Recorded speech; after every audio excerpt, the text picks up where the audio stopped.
4-3 breaking news update. I got to make this quick. Oh boy, I told you guys 2 days ago that they were getting ready to nuke Iran. In fact, I think I even used something like this that you're seeing behind me here in the thumbnail, and I can't believe they're actually going to do it. I'm still in disbelief because here we are. They're getting ready to pull the trigger. Your world is about to change. Now, we have confirmation that a half dozen, possibly 7 of the 20 B-2 stealth bomber fleet is being forward deployed. I repeat, a half dozen stealth bombers being forward deployed to Diego Garcia Air Base, which is south of the Maldives in the Indian Ocean. This is one of 2 very critical U.S. air bases in the Indo-Pacific. And that, of course, is going to put Yemen and Iran in striking distance. Now, I highly doubt you would need such a massive force for Yemen, especially considering you have all of these aircraft carriers headed to Yemen as we speak. I think there's going to be 4 in total if you add up all of the aircraft carriers of the coalitional forces. So they're getting ready for something major, guys.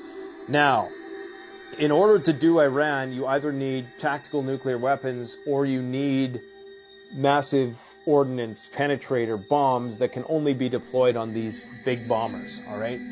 And you're probably going to need a lot of them, which is why they're amassing so much force. Iran presumably has something the equivalent of an S-400 with good radars that could potentially, definitely detect, the U.S.'s normal bombers, maybe even detect a stealth bomber. Who knows? If they can shoot down a stealth bomber, that's going to be a game changer if they can do it. If they can see it, they can shoot it down. They have the means of shooting it down. I mean, the Houthis are shooting down drones operating at 50,000 feet. There's no reason why the Iranians couldn't shoot down a bomber if they can have the radars that can actually see it.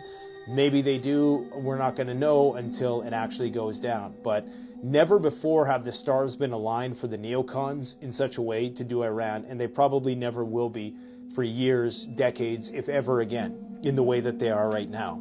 You have the most pro-Israeli government in history, I would argue, currently in the White House, which is crazy considering what has just happened in the last year. Oil is relatively low, okay, and the strategic oil reserve is full enough that if Trump needed to take some of the pressure off the system, he could open up the spigot and he could do it under the justification that they're going to drill, baby, drill, and don't worry, we're going to fill it back up again. You have the proxy network, which has been decimated from Syria to Iraq to Gaza, the West Bank, Lebanon, Yemen, all of which have been systematically destroyed. Yemen is really the final domino to fall before they go into Iran. In fact, it's going to be the bridge. It is going to be the vector through which they can enter into Iran, because what's likely going to happen, and I think this is the only thing that's missing, they have everything. They have the tacit support of MAGA, who for the most part is either going to be oblivious to a war in Iran, they're going to be indifferent, many will actually support it, not all, but many.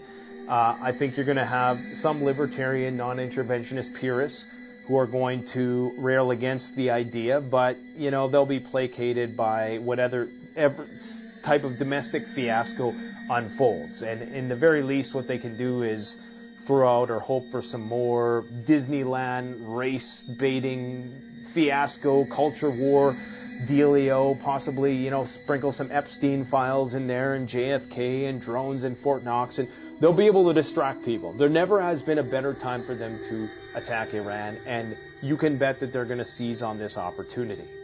So I suspect that in the coming weeks, months at the latest, we're going to see a major operation against Iran.